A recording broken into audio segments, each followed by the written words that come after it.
Episode number 64, Michael Whitfield.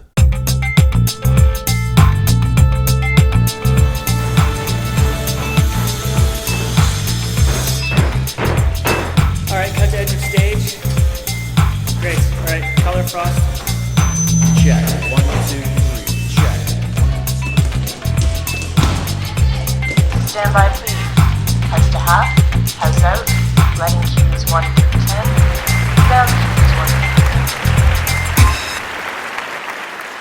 Welcome back to The Title Block, a podcast about Canadian theatre designers, their history, and their craft. I am, as usual, your host, Michael Cruz, and finally, my last interview from my trip to Vancouver at the beginning of 2019, this time with lighting designer Michael Whitfield. Michael and I spoke at his home on Salt Spring Island after I had a terrific conversation with his partner Susan Benson, who you heard on episode number 56 of The Title Block. We cover his early days training at the University of Victoria, initially in science, and his extensive career as the head of lighting design at the Stratford Festival, after Gil Wexler in the 1970s, and at the Canadian Opera Company. We also talk about the evolution of lighting technology at the festival, and links to that mostly bygone tech is available in the show notes. Before we get to that, I want to wax nostalgic for just a moment. 85 episodes in. This is episode number 85, including all the extra special stuff, the bellows and the Title Block Live and the public events. And I received a terrific and a very kind email from designer Sean Kerwin, who we've interviewed on the show just a few weeks ago.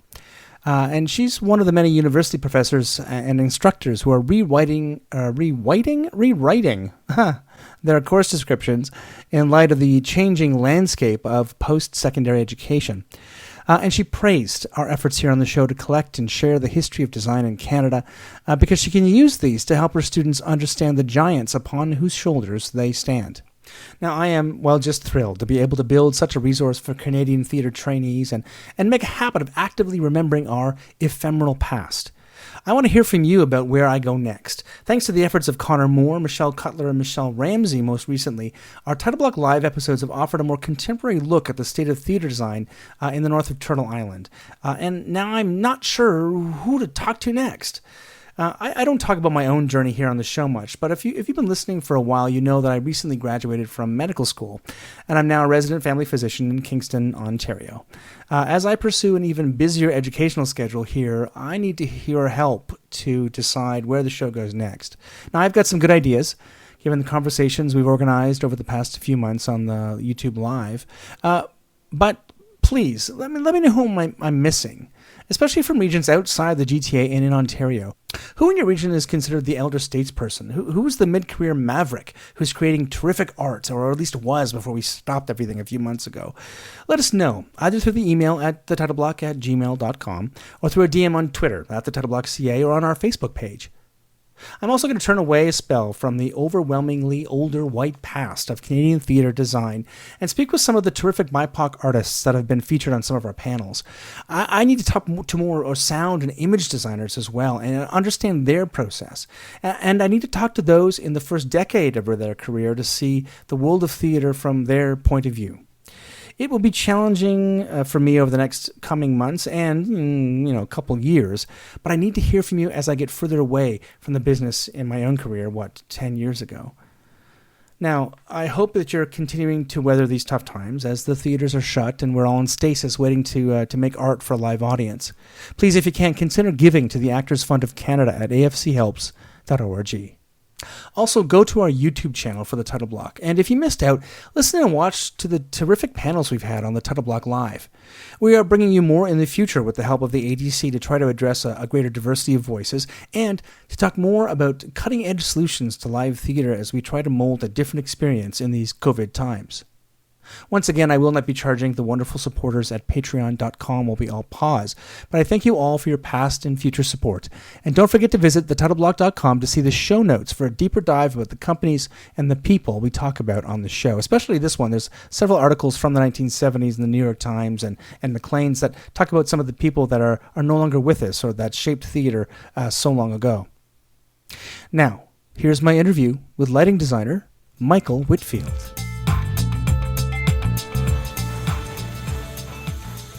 Michael Whitfield is a lighting designer based right now out of Victoria, British Columbia.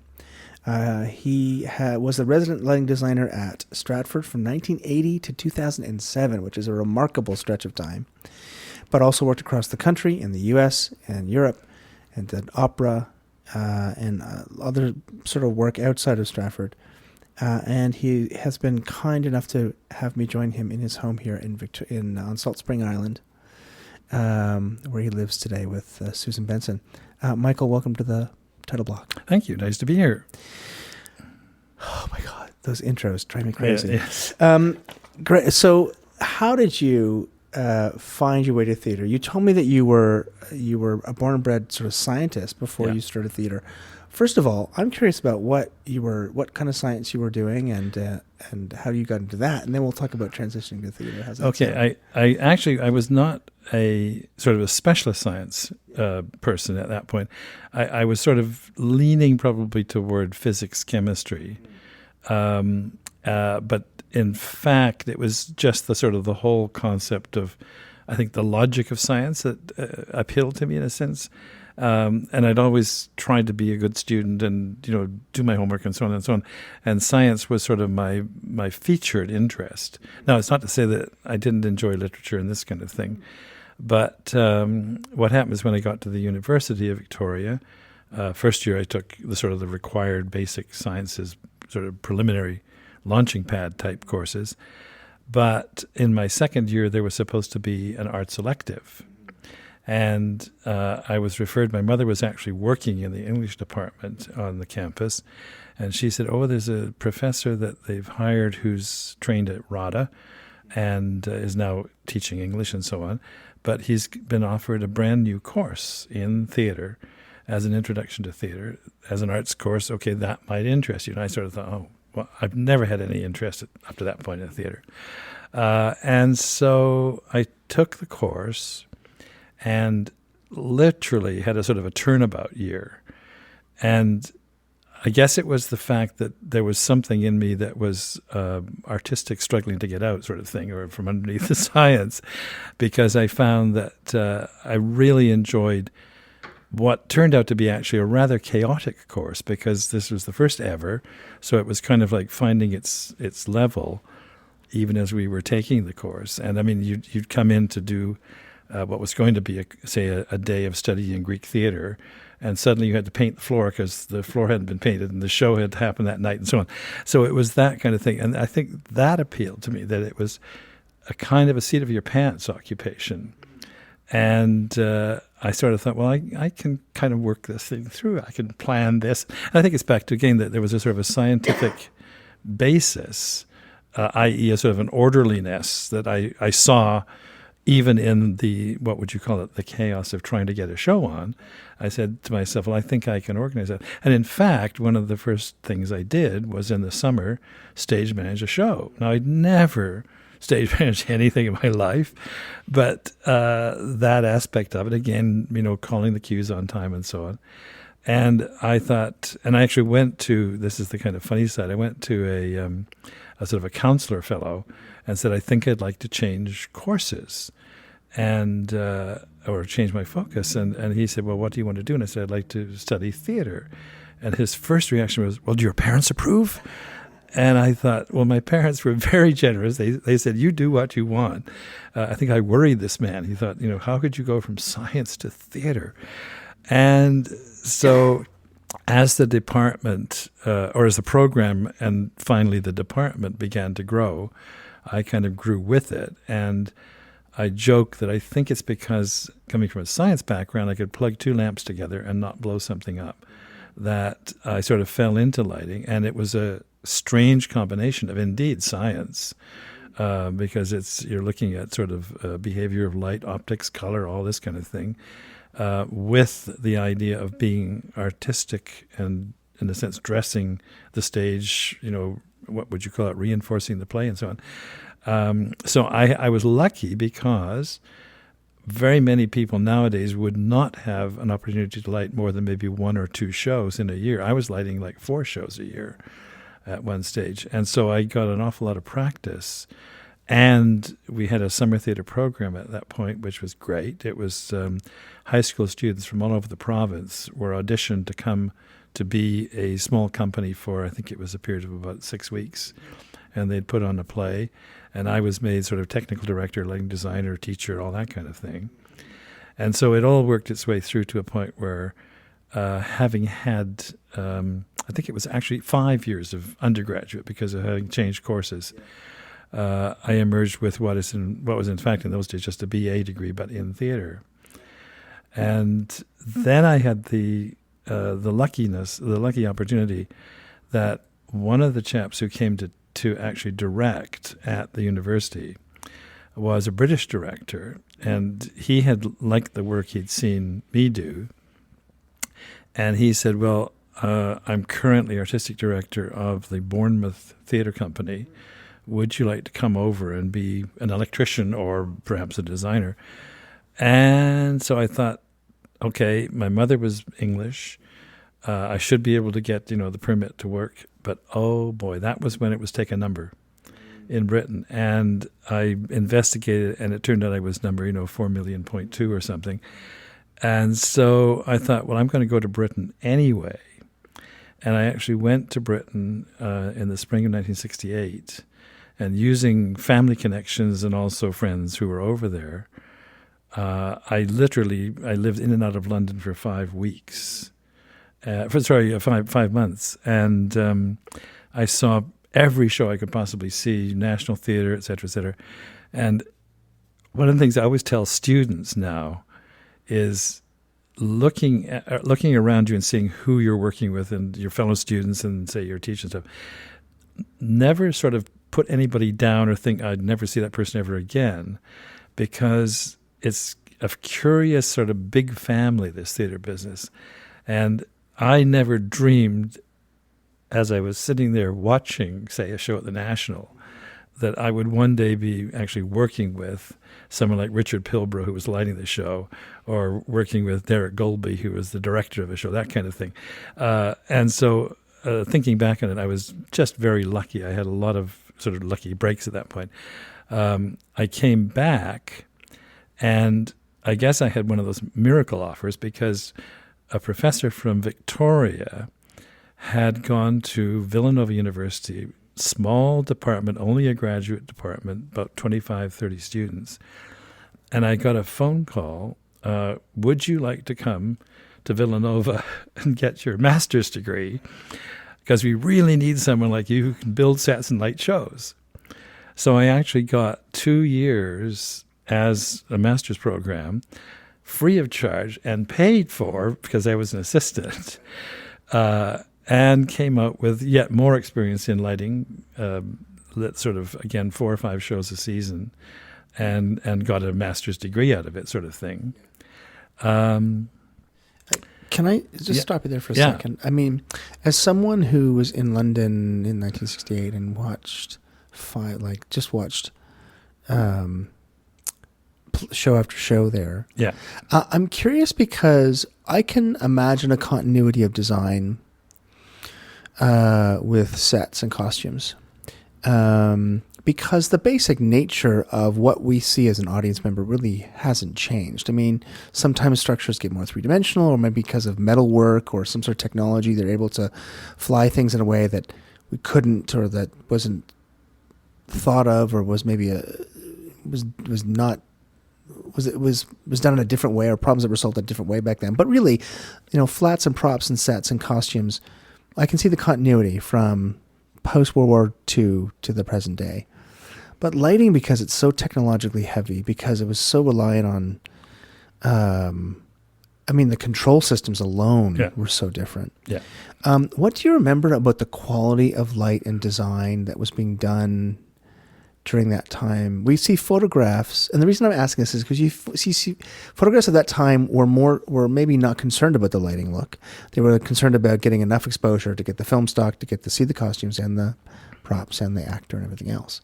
And so the quality of light is not something that I can remember. No. Well, there's an interesting sidebar on that. In actual fact, I think in many of the production shots you see, so-called production shots you see, or certainly publicity shots you see from that period, it was just everything in the theater at full.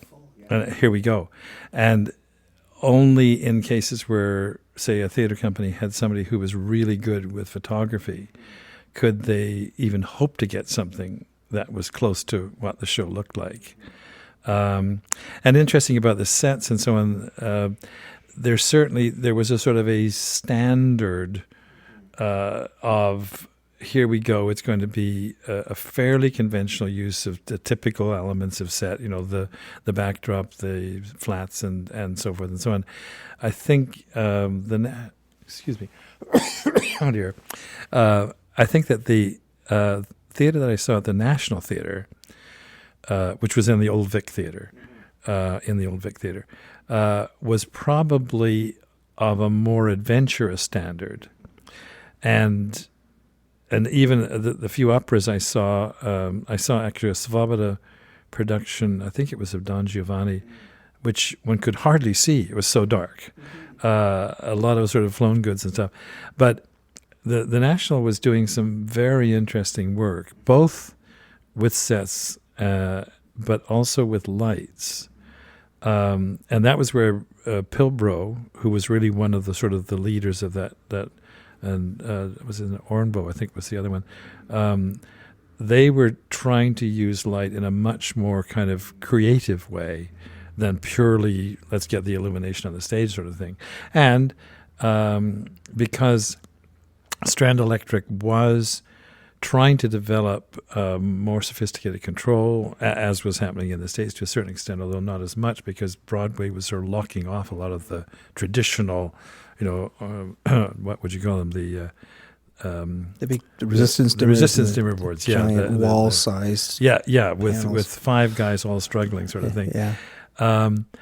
So that the British actually had a bit of an edge because certainly that multiple channel and preset and so forth system was becoming much more popular and common in Britain. And I think that was probably, as I say, where both the lighting technology, because people like Pilbro were sort of propelling the ideas forward to say, can't we make this, can't we make that? And Strand was actually beginning to produce things.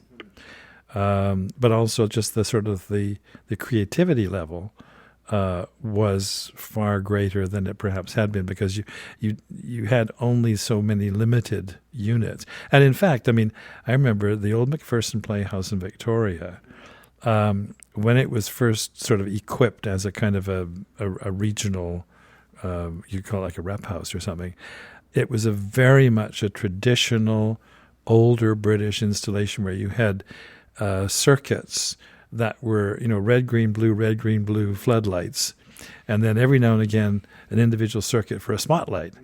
And so it was all kind of general lighting, whereas, as I say, watching what they're doing at the National, there was a lot more creative lighting. And also, I mean, working with, I saw the original Rosencrantz and Guildenstern Are Dead, designed by Desmond Healy. Again, who would I ever have thought that I would be working with Desmond Healy? But lighting, what he was asking the lighting director to do, was a totally different thing than what the sort of traditional box set required. So there indeed was the beginnings of a sort of a technical and also design revolution. And let's face it, I mean, the lighting designer per se is a pretty new invention. Both in America and Britain, it used to be that you lit shows by having the stage manager, the director, and an electrician sit down with what limited equipment was available, and okay, what does Q1 look like, and so forth. This is a little sidebar. Interesting, I worked with Nathaniel Merrill at one point. He was a resident director at the Metropolitan Opera. His brother was Robert Merrill, the famous singer. And when I led a production for him at the opera school in Toronto, the University of Toronto Opera School, one of the things he kept doing as we'd finish a scene and move on to the next, he'd say, okay, show me anything from the previous scene or scenes on this new set before we go on, I'd be going, what are we doing? And it was because this process of lighting in the conventional sense of the old way was a sort of an accumulating process, not a planned process. There was no overview. And so what he came from was the school of the Metropolitan Opera, the Old Met, where you sat down with the electrician and the stage manager and the director, and you said, okay, this is the first scene, here we go.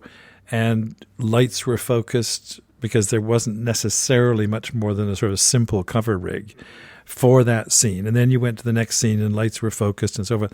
And the problem is, as he described it, and actually it was a Metropolitan Opera designer with whom I worked at one point in a show in Toronto, who said that you'd get to sort of the middle of Act 3 and the electrician would turn around and say, sorry, mister, there's no more lights. And so you had to go back and scavenge. So what Nat Merrill was doing was trying to pre-scavenge. In other words, don't use a special for that steeple. The Act 1 tree special will light that. And so the process was really not exactly chaotic, but as I say, it was not structured the way we think now of designing. You take an overview and you create the whole thing sort of in your mind on paper, et cetera, and then you go in and you work on the show. And I think that from what I heard, it was to everybody's delight when Gil Wexler took over at the Met in, I think it was 1978-ish, because there was a designer who actually planned. And so that the directors were delighted because, oh my gosh, we actually got through the opera with light without having to go back and scavenge or sort of do a kind of an improvised final scene. Right. How did I get onto all of that? I can't remember. But the British light. Yes. British, yeah. Before we go there, though, it's good to think. I had never considered this before. I mean, Jean Rosenthal, which I think we consider the first, at least North America, the first lighting designer. Yeah, right? she certainly made the first sort of impact as an individual. Yeah, and this is in the 1950s, right? Yeah. And her student was Theron Musser, right? Right. Yes. And first of all, both women, which I think is good to remind people. Yes. about. Oh, exactly. And also the fact that's. I mean, not Jean, but I remember watching or flipping through theater crafts in the 1980s and still seeing Theron Musser's work. Yes, yeah. And top of her game. And the fact that I'd pick up Richard Pilbrow's book, Stage Lighting, which was like the book to start with. Yes. And it was as if lighting always existed. Yeah. We had all these lights that were back from the late 60s and early 70s in all our stock, but it was like, of course, it's always been this way. But the fact that it only really took design, lighting as a design practice, not just a direction practice, was as recent in some major houses as the 70s, late 70s, or mid 70s, is remarkable. Yeah. Oh, yeah. And you see, interestingly, going into Stratford, when the Stratford Festival, first of all, in the tent in 1953 through to I think 56 was the building. The lighting was very, very simple. It was just let's get some light on the stage. And you could vary intensities to a certain extent to get sort of day, night, this kind of thing. But again, it wasn't going into the festival theater. It wasn't until Gil arrived, and this was the early 70s, that they actually opened up the ceiling and created additional slots for lighting positions. So it had originally been they were called by colors. The orange row was the furthest out, the farthest ring from the stage, and then there was the red row that was sort of closest to the stage, and below it, on the sort of the canopy, was another called the blue row, and that was all that was there. So you had alternatively either very steep light or, gosh help us, it was actually big 12-inch 1K Fresnels on the outer ring, and there is a probably apocryphal story actually to give you an idea of how sophisticated things were. And I think I inherited at the Patterson Theatre, what was then called the Third Stage, the lighting console that was actually installed in the probably late 50s. And it was, I think, something like a 26 or 30 channel board. And it was, as I say, hooked up to lights that were very general in their sort of quality. And the story is that the guys were working from backstage in those days, running the board, and they got halfway through something like As You Like It, and they, or part of the way through As You Like It in the first sort of half or something, and suddenly one of them looked at the sheets they were working from. They said, "Which show are we doing?" They said, "It's As You Like It." "Oh, we've been setting the Othello light cues." Oh my God! And they figured they'd be creamed by the director. So they figured, well, let's just go out on the stage at the break and take what's coming to us. Yeah. And the story is that the director met them on the stage and said, "I don't know what you boys did with the first half of that show. It looked so much better than it's ever looked." So you're not looking at very sophisticated, focused lighting. And you're right that, I mean, and in fact, if you read, I think it's Joe Melziner's book, and he had, I think it was Kliegel,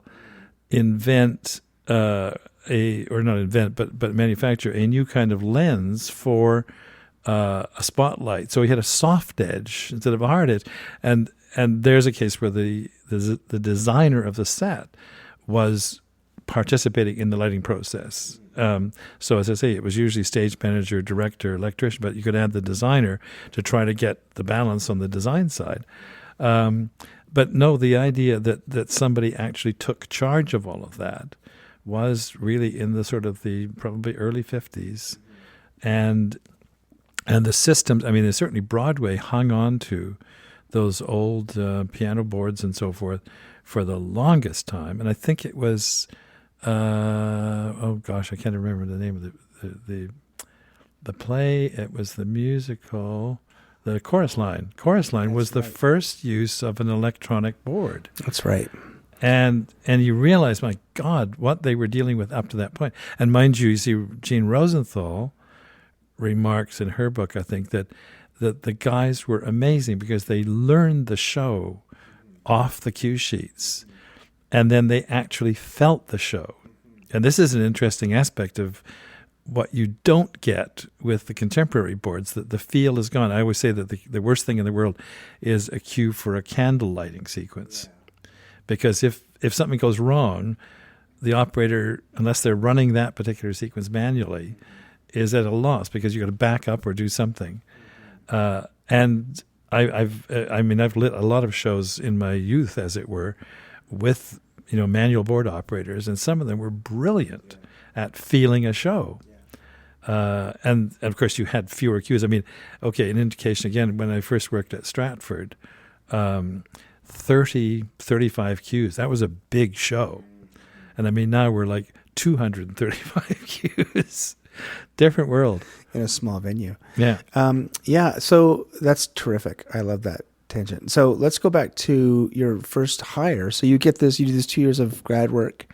Yes. And your next year break was coming to Stratford to assist. Is that right? No, actually, after Villanova, was that I actually got a job teaching for a year at University of Windsor.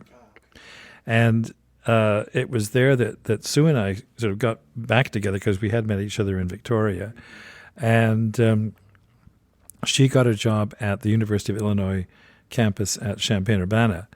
And actually what is contradictory is that my interests at that point were obviously lighting design, but Barnard Hewitt, who was one of the top theater history scholars of American theater history, was the chair of that department. And I thought, well, the worst I could do would be to launch into a PhD with the actual theater history being the sort of the written part, but on the side, an opportunity to do lots of lighting. And so I went down, joined Sue, and I was there for 3 years, he was there for 4. And I did, actually, ironically, first of all, being hired as a teaching assistant to teach lighting. I was having a good time with research on a thesis project. And I had opportunities once again to light a variety of shows, sometimes musicals and so on and so forth, and also studio type and main stage and so on. And then it was 1974 spring that, through actually a connection that Sue had, I was introduced to the idea of going to Stratford as an assistant to Gil. Now, interestingly, at Stratford, previous to my arrival, to the best of my knowledge, they had been hiring people who were willing and able, but not necessarily committed lighting people. And so when I showed up, I think Gil was quite delighted because I actually spoke his language. And we had a first season where I did all the sort of the paperwork and so forth and so on, kept track of things. And then in what, looking back, was a totally freaky but terrifying experience, I got a phone call in the February of the sort of the year following my first season at Stratford from the producer saying, Gil has just been hospitalized with appendicitis. Robin Phillips is directing Two Gentlemen of Verona and Comedy of Errors to play at the Avon Theatre for the season, but previous to that go on tour. Can you come up? Gil has done the light plot, hasn't focused it. None of the cues have been written.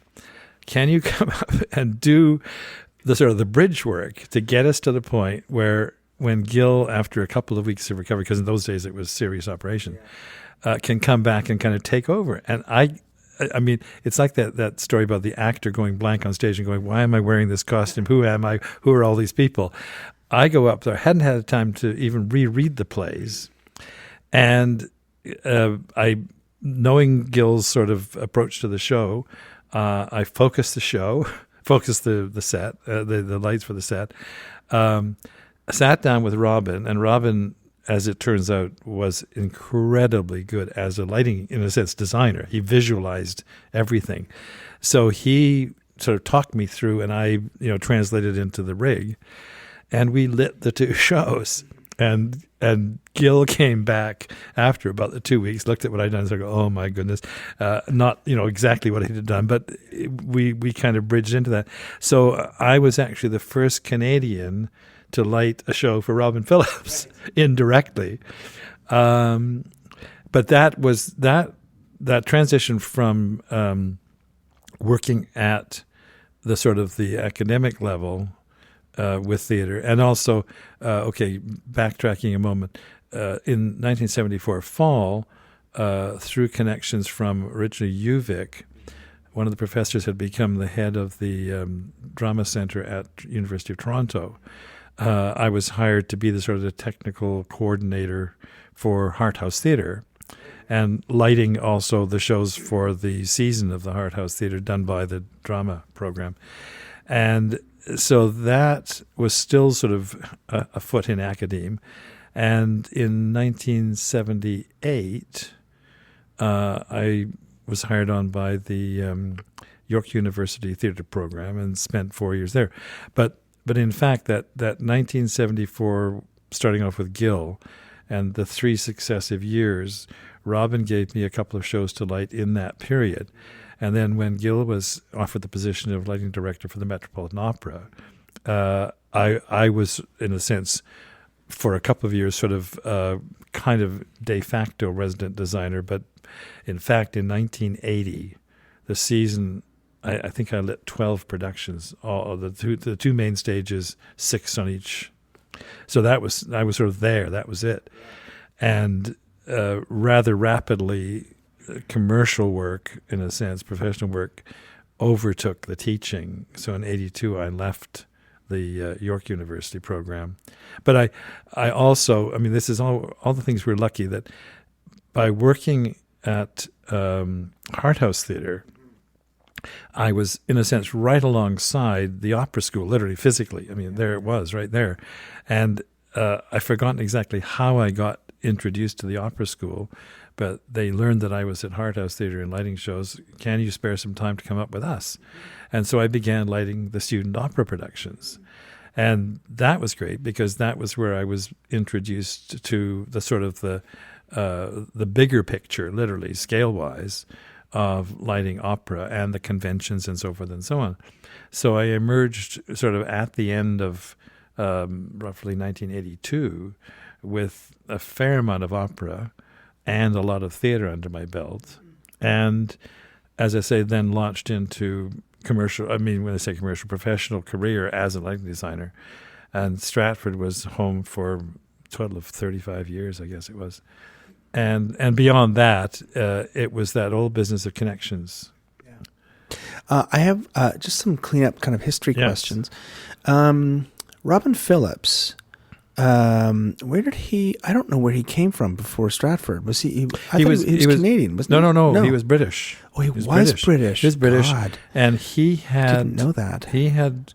Golly, I just very recently was looking at notes about him, but he had quite a diverse career in Britain, both as a performer and as an artistic director and director, and he was sort of, what would you call it, a real shot in the arm for Stratford, because they had been up to that point. Actually, it began with obviously British, because it was Tyrone Guthrie and Michael Langham and people like that, but things had sort of maybe settled down to a kind of a comfortable level. It's a funny thing of sort of settling in, and the place really needed a bit of sort of a fresh view, fresh outlook.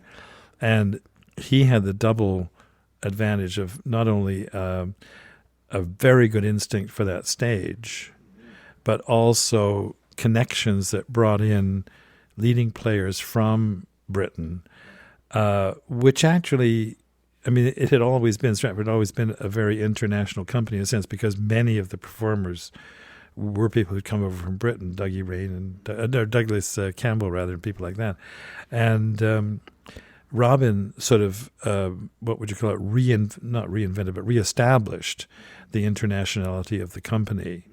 And by bringing in, again, other directors, other designers, and so on from abroad, gave a tremendous sort of influx of energy and also benefit, because when somebody, say, as a junior actor is on stage with Maggie Smith, and Maggie was the kind of person who would actually literally help people, comment on their performance and sort of give them pointers and things like that, so that the company had a huge uplift from that introduction of people from abroad, and also sort of well-known figures, which meant that you were bridging between the sort of the world of the cinema and to some extent television and the theater, from the point of view of attracting audiences, because somebody would have seen somebody on the television or the movies, and let's see them at Stratford.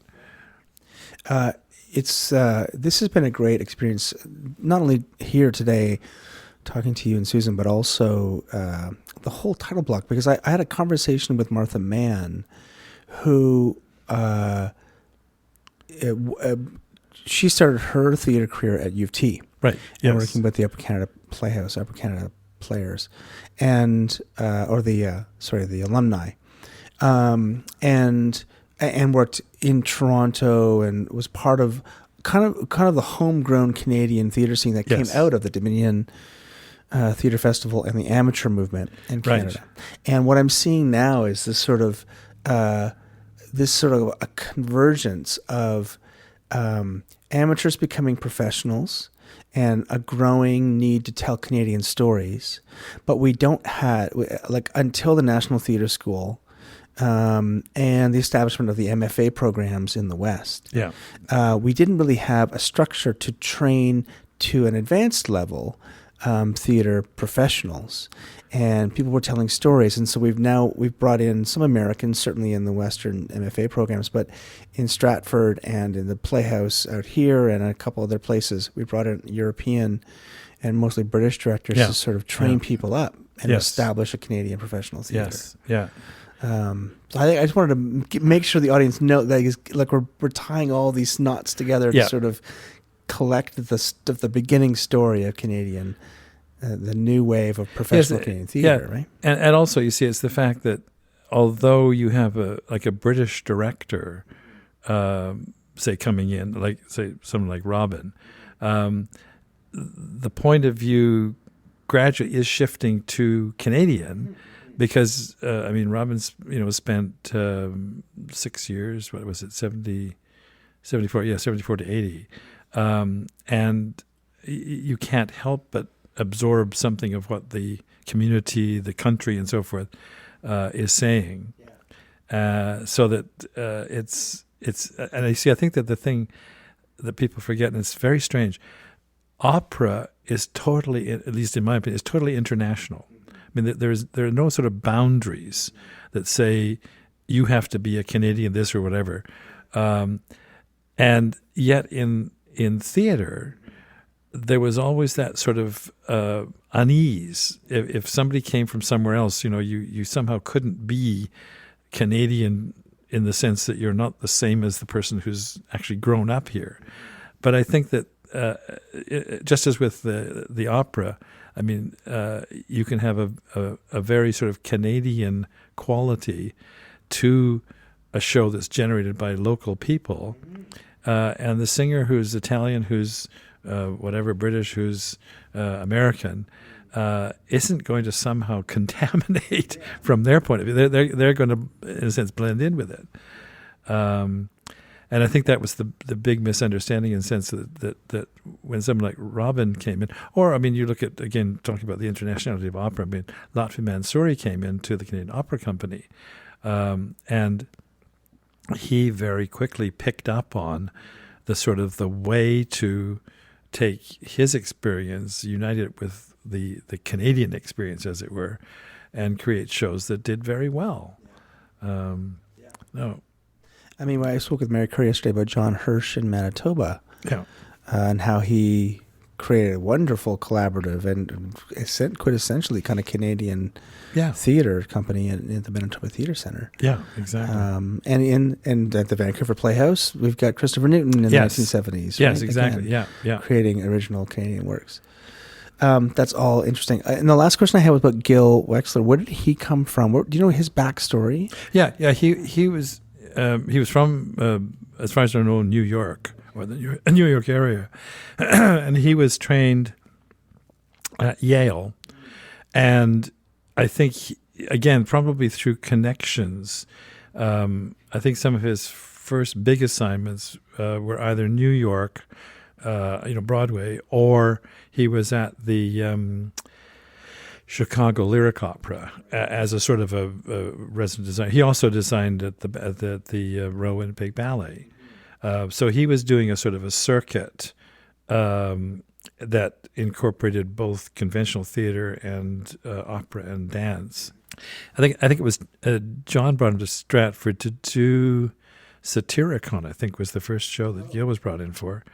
And Sorry, which John was this? This is John Hirsch. John Hirsch brought Gil in. Okay. John was directing Satyricon, and I think it was Bob Scales who was technical director. Again, somebody who was U.S. based, but who took one look and went, "This is the guy we need to come and help us with a whole sort of uplift of the lighting system," which took place roughly, I think it was 71, 72, I think it was, that the whole new concept was installed in the Festival Theatre. And it was, again, talking about equipment stuff, it was because equipment that had been originally purchased and was originally considered had been upgraded in the sense of new designs and so forth, and slightly more reliable and so forth and so on. And that combined with opening up the ceiling, creating more space. And you see Gil then put in what to me was a sort of a classic thrust stage lighting rig, which used, and this is the interesting thing, I always say that you go into somebody else's theater, and if there's a basic rig there or a rep rig or whatever you want to call it, your first job is to learn what it can do. There's a tendency sometimes for people to come and say, well, this isn't the way I light. And I think, well, that's just being kind of a bit lazy, because what that rig could do in different hands, because my work, other people visiting, so was incredible. You could go and you say, "Is this still the same rig?" Yes, it's still the same rig. We've changed some colors, we've adapted here and there, added some things, but that meant you had a very solid base that sort of honored, in terms of the fact that Gill's plot was mostly white light. Honored the stage as what it was, not trying to dress it up into something else. And as I say, my experience with it was incredibly flexible if you took the time to understand what it could do. And control-wise, at that time, was it the 120 dimmers that they had later, or was it? No, actually, what went in I think it was, as I say, 70, 71, 72, was the first strand memory dimmer called IDMQ. I think it was IDMQ. 120 dimmers, and they had a patch panel, so it was all sort of plug in and so forth, and watch your loads and whatever. But this control board, was the key in terms of the memory, was apparently a unit from the U.S. Navy. It was something that the U.S. Navy had developed for use on their ships as a sort of a memory system that is the core. And we always used to joke that it must have been tended very carefully, because ours would develop a squeak, and we figured, well, the guy who's supposed to come around from the ship and oil the squeak isn't with us. But it was a basic board that could record all the relevant data of intensity and so forth and so on. It was also a bit tricky. It had its own quirks and so on. One day, the operator made a minor mistake on a final adjustment to a cue. We lost the entire cue. That was the point at which, from then on, we physically tracked everything. And it's taken a long time for me to sort of break that, because now it's pretty hard to lose a cue. You can sort of recapture it somehow. But in those days, it was 20 minutes or more to actually set the cue, because you had to do it very carefully. And 20 minutes could just disappear with one keystroke that was not the right keystroke. There was no undo button, right? No. I mean, this was probably tape memory as well. No, it wasn't actually tape. No, it was a drum, actually, a rotating drum. Oh. Which was very interesting. Crazy, okay. And subsequently, we put in a new system at the Avon, which was MMS, Modular Memory System, and it also replaced the IDMQ at the festival. The theory was that you had modules that were playback module, memory module, etc., and we were promised that in Toronto was a rack with all the modules, but there was a constant swapping went on between Hamilton Place, which had the same thing, and our two theaters. I remember one time when I think the storage module failed on one of the two boards, and to get the storage information into the board, they had to record off the board onto the module, take the module, and somehow, I think, offload it to tape. I think you're right on that tape aspect. And then take the module down to the other theater and do the same. It was like nightmare time, sort of rushing back and forth with this sort of big electronic drawer. But no, those were the days. And I remember that, I mean, the Avon, the first shows I lit or worked with Gil on at the Avon were I think it was about 100 channel individual potentiometers, 3 scene preset, something like that, all rotary knobs, and oh my goodness me. And we actually worked backwards one day. We went, it's impossible to pre-plot this. Because we just can't figure out where we're going to be. So we actually recorded everything and then went back and did it on paper. This could go on to preset 1, and this could be subgroup 2 on preset 1. That'll be 2 cues. It was a nightmare. It took us about a day to plot it, but there we were. Yeah, that's a different way of working. That's it is. for sure. Yes. So you were, by 1980, you were the resident designer, and you were doing, what, 12 shows? Well, that was excessive. I mean, Yes. that was just because I think there were either some dropouts or something happened, and I think Robin, trusted my work and so on. So off we went, because he did, I think, something like 6 of those in the 2 houses. But I was resident designer there, and then, as I say, leaving York meant that I was free. And one of the things that happened in 1979 was, I think it was 78, that Lotfi Mansouri was invited to direct Candide at the Avon Theatre. And he liked me, liked the way I worked and so forth. And so he invited me to the COC. I think the first show I lit was 79. And then I kind of became almost like a resident designer for the COC, doing probably 2 or 3 of the shows out of, say, 6 or something like that per season. And then picking up a lot of work in the regions, Manitoba Theatre Centre, the Grand at London. I got with the operas. I was going across the country. I did Edmonton, Calgary, Vancouver, Montreal a couple of times, and then occasionally overseas, which was very nice. That's great. Anything that stands out that you thought was sort of important work? Maybe original operas at the COC. They were doing all book. Most of it was, there was not much original at that point. Again, that's the cost factor. When you see the amount of time and effort that goes into an opera, you really appreciate why it's hard to start from scratch, because it's the uncertainty principle. If it doesn't work, you've lost sort of $1 million just like that. But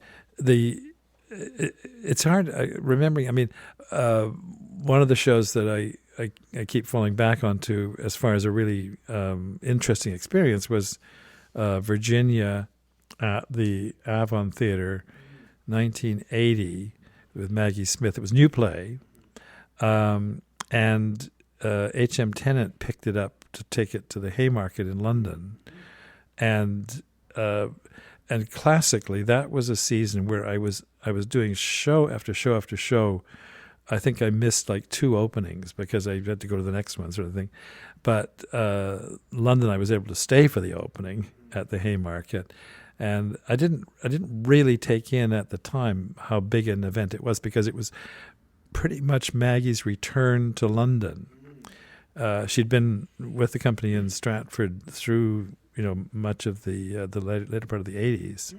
And so she was sort of reestablishing herself almost in London with that show. And it was a fabulous show. I mean, she did an incredible job. But very interesting to again go back to a theater that I'd probably sat in many times in the 1968 spring, never thinking, don't know how to get here. And then the other British one was taking Mikado to the Old Vic.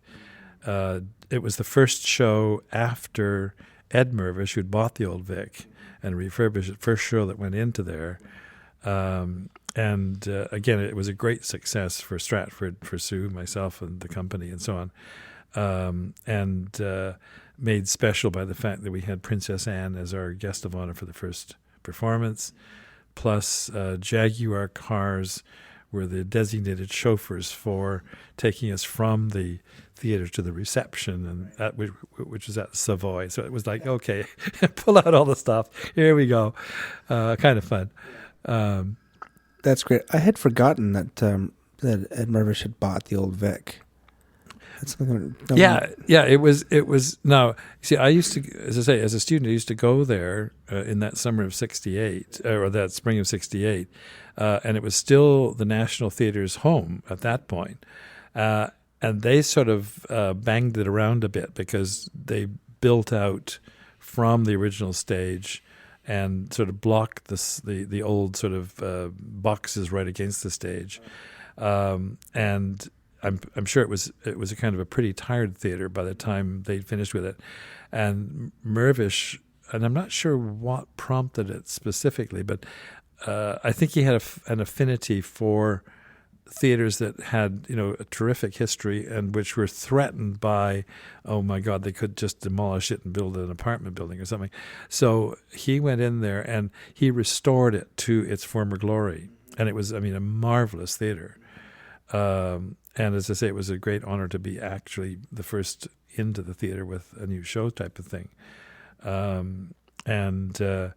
It was sort of I think for a lot of British people, sort of nostalgia because we've got our old theater back again, kind of thing. It's quite wonderful, very generous. My goodness. Now, this is just me being curious. I'll probably cut this out. But did he sell it again? Who owns it now? That I don't know, but Yeah. it became a sort of like a stock company at one point. Yes. And I'm pretty sure the Mirvishes have sold it. I've not heard anything about their sort of hanging on to it. So it's been probably taken over. It could even be just simply like a real estate deal, and then in the sort of the Broadway system, it's the theater that you rent when you want to put a company together and go in there. Yeah, right. Yeah. Because the Motleys they had a resident school that was connected to the old Vic. We talked to Sean Kerwin, who had gone over to study with the Motleys right, yeah. In the 1970s, and they had worked. There was an old Vic company they were working with there. Just trying to piece all these puzzles together. Yes, yeah. It's a web of things. And then you did a remarkable 70 productions with the COC. Yeah, I think it actually finally ended up being closer to 85 or something. But no, it was because, as I say, for a stretch there, when Lotfi was the artistic general director, I was doing, as I say, 2 or 3 shows a season, and that went on for, I think, 10, 12 years or something like that. And I actually, even after Lotfi left, I was still there doing, not quite so many, but doing a fair number over the years, and then of course into the new Opera House. Yay! Let's talk about because it was at the O'Keefe Center, which then became the Hummingbird Center, which then became the Sony Center. The Sony Center. Yes. Yeah. Oh, yes. I still call it the O'Keefe because that's I know. I can't get. I can't. No, I can't get away from that either. Yeah. And I like beer, so why not? Yeah. Why not? That venue, it was all brought in gear, like Canadian Staging Projects or something supplied all the gear for it, right? The front of house was an established, like, in the theater, but it was a complete rental rig each time, and that's the big killer always for a company is, do you buy your own equipment or do you rent? Because everybody forgets that warehousing. You couldn't with something like COC. You couldn't probably come anywhere close to justifying the cost of actually owning a rig, which only gets brought into the theater, whatever it is, 6 times a year or something like that, and has to be stored, serviced, etc. So passing that cost on to, and also one of the deadliest things is that as equipment ages, you're faced with the actual, what would you call it, covering, in a sense, the amortization costs. And if you've got a situation where you're renting, you can say, I want that and that and that as new or as near new. And the company will presumably, they'll charge you for it, but you don't have to worry about all that sort of peripheral working things around. I remember one of the, in the early 90s, this was still at the O'Keefe, they brought in a designer to do, it was a new Rigoletto. And the designer was from New York, I think. And anyways, there was a bunch of HMI in the show. Yeah. Which was startling. But it had been happening in Europe for several years before that happened. I guess it's maybe, like, was there a reason why we hadn't gone, or did we go in that direction? I just didn't see it. Like, have we used Well, I have a story about that. It was oh no, what was the show? It'll come to me. But anyway, the director was a young, I think, British director, and he had just discovered HMI, and it was like, wow, we've got to have HMI. And this was a very Baroque set. And I sort of said, well, stylistically, HMI, but he insisted that we have this HMI. He insisted that we light the borders in red, green, blue, or something crazy. And as a result, I got dreadful reviews.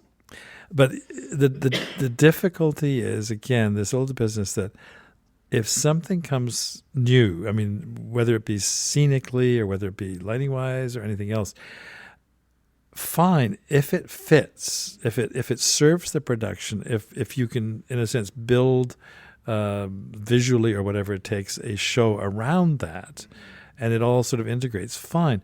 But I've had situations where I've had people wanting to do something with, say, a new piece of equipment or something like this that absolutely defeats the whole nature of the show that you're supposed to be doing. And in such a case, you just go, oh my gosh, and you think, well, okay, we'll do this, but and I've never had my name off the program, but I really will have to sort of just say that, fine, okay, I probably won't put that on my resume, because you have to be serving the production especially with opera, you're often renting a set, and so the rental set comes in. Well, you've got to give some leeway to what the original set was supposed to be doing. And not suddenly put, garish light or garish colors or something. And with no time to fix it in the space. Yeah, you can't. No, I've had cases where I've had to rescue the set with lights because the set is so old or tired or something. And that's another way of saying, okay, I'm not necessarily lighting the way I would choose to light, but I'm lighting the way I have to light so that it doesn't look like a dog's breakfast. So it's funny. Rentals are tricky, and also going back historically. When I first began lighting for the operas in this is 79, 80, and so on, color photographs, color Xerox especially, were not that common. So you get this kind of grayish, black and whitish image of this is what the set looked like. And you'd be at the O'Keefe in the morning, and the doors of the truck would open, and you go, oh my God, it's green. And so there were some nasty sort of surprises there where you suddenly, okay, guys, quick, start cutting new color. Because, again, you can't defeat the set. You've got to work with the set. But you didn't always know what it was going to be. And rentals are deadly that way because you don't know what the original intent was. Yeah. If it's a different director, different company, who knows? I always found it odd that when you rented a set, you also didn't rent a lighting design. Yeah, I think that the two things are always this business of, okay, who's the director and who do they like to work with? Or in my case, many times I was, because I was known quantity to the producers of, say, the operas, they would, in a sense, recommend me to a director and say, you'll get a good service from this person. Occasionally we would get a director and we'd be wondering, why did you ever take up directing? Because I remember one chap who was just, belligerent as all get out, and you had to do what was wanted, even if what was wanted was going to just be very risky. And I was, at one point it was like, are you being negative like everybody else? And, oh, for heaven's sakes. But many times it's based on the assumption that bringing somebody in from outside, even if it's somebody who's worked with a director before, if it's a totally different company, and this is an argument, mind you, that I have with people in a sense, a minor argument, that I feel that if, as I said earlier, if you go to somebody else's theater, it's really your responsibility to learn what that theater is set up to run like, what the lighting is supposed to do, and so on. And for example, San Francisco, I lit many operas in San Francisco with a plot that was designed essentially by a colleague who was the resident lighting designer there. And I would never dream of walking in and saying, I have to change everything. But interestingly, a little sidebar is that I believe that was what was happening that probably started to put costs up at the Met. That having worked with Gil, I know that Gil was very fair with trying to make sure that everybody had what was optimal for their requirements and so on and so forth. But I think that he remarked to me at one point, he said that it's very difficult if somebody is able to go around you and start saying, I have to have so-and-so, even though so-and-so is going to really be difficult to accommodate. And I think I've had experiences where I've gone into other people's rigs and I've tried to learn them. And I had, for example, a really nice compliment from Helsinki, working with their opera ballet house there, where Sue and I were doing a ballet.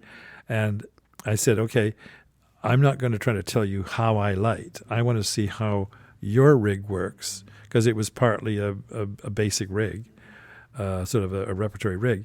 And so I said, send me information so I can understand your rig. And they sent me the information. I studied it, did what I needed to do in terms of colors and so forth and so on, sent it back, and they said, this is the best set of information we've had so far. They were newish, 5 years or something, because they said, you understand what we're trying to do, or you understand how we work. And that to me is critically important, because otherwise you're just going to cause chaos and probably not get what you want, in my opinion.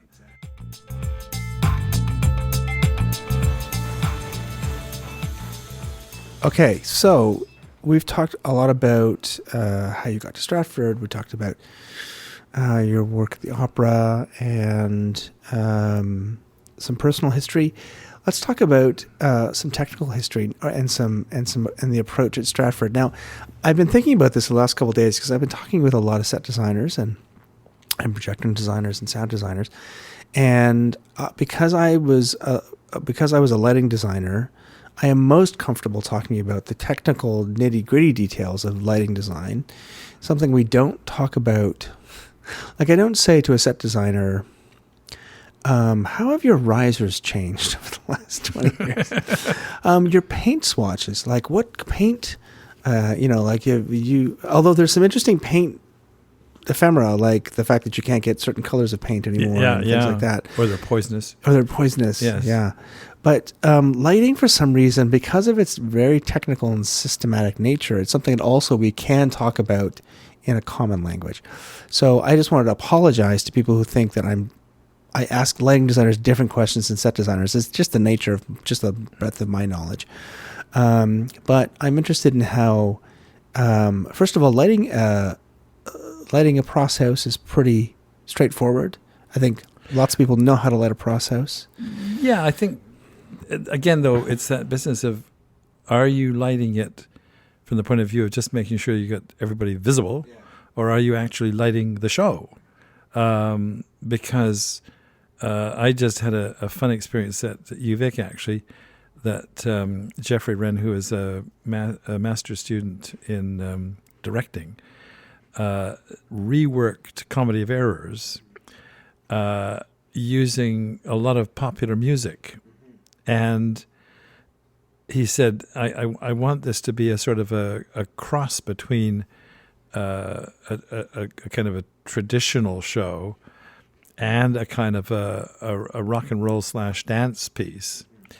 And so he said, for example, I want people to be able to come out on the stage from a wing, and I don't want to see the light that's on them until they're actually in the light, that kind of thing. And so we had, and the back wall was also a mirror. And so we had a lot of fun doing, I would call it like unconventional Pross house lighting, or much more dance lighting, Pross dance lighting, than a more conventional sort of musical show, or certainly a more conventional play.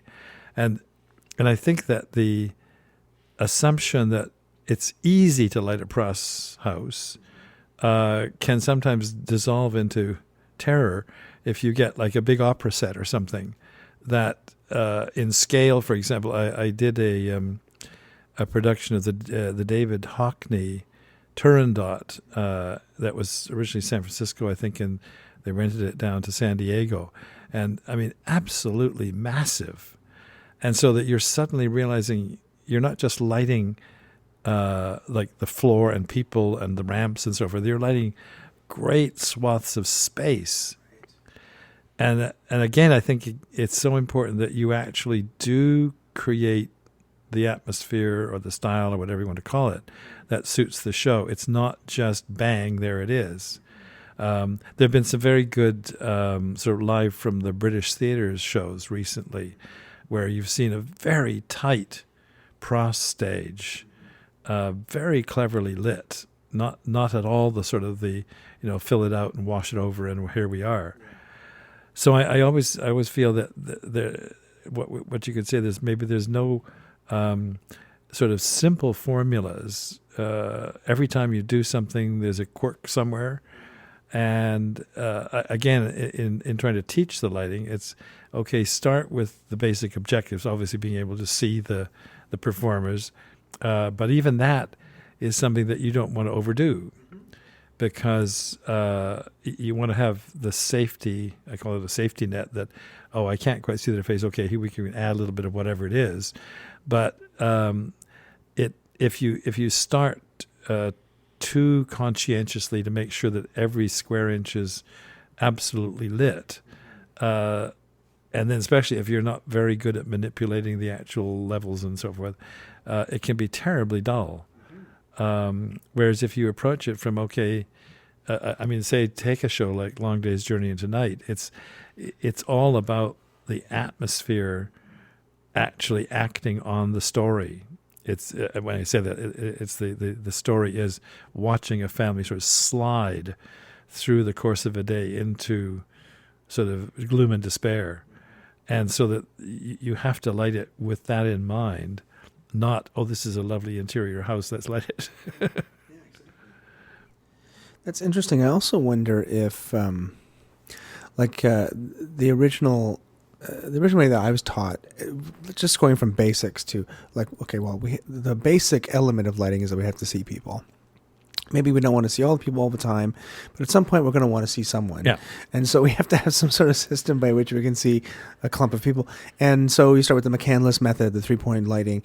And that was developed, that's coming out of the 1930s, right? Yes. Yeah. And when control and fixtures and power were all different. It's a system born out of a different technology. Yeah. Right? But it's also, you see, this is what's mostly understood. It's a system. It's not the system. And this is what I think poor Stan McCandless got labeled with, that this is the way to light the stage. And that's not what he was saying. Is if all else fails, here's a way that you can approach it that will get you, sort of 8/10 of the way or something, or whatever you want to say. But again, I think that what you're saying is, yes, okay, put the provisions for making sure that if push comes to shove, you can add the little glow on the face there. But look at what the show is saying. I mean, a production of Dracula, a lot of it is, sharp angles, strange breakups, strange angles from the floor, this kind of thing. So that if you start with the assumption that I know I'm going to work to the specifics of this show, but as I say, my safety net, which may be elements of McCandless or anybody else. I mean, one of the things that I have found is that working with operas and things like that, there's just not enough front of house light to actually do a sort of a McCandless. So I generally work with largely the diagonal washes, and then I touch in, a front light if I need it. But if I can get by without it, or with, for example, some tips and things, a lot of, and in fact, I had one funny story where a director would not allow me in an opera to bring up any front light. And I said, well, let's trade off. Don't bring anybody downstage of the pros. And we had a little battle there. But there are situations where you can completely, undermine the show by trying to be sort of too formulaic. And I think that's the real treachery of lighting, is that there is no answer. Like it's funny, coming from sciences, 1 + 1 = 2, but you cannot apply that formula to lighting, because everything you do is going to be a slightly different challenge. And there may be sort of patterns that you can follow, but don't sort of say, "Oh, I just did this." In fact, it's very funny. Again, one of my stage crew on a opera where I was doing one show and a visiting designer was doing the other show, came to me and said, "It's very interesting, but this plot that this other designer has put in place, and it's a totally different show than the last time they were here, is the same plot."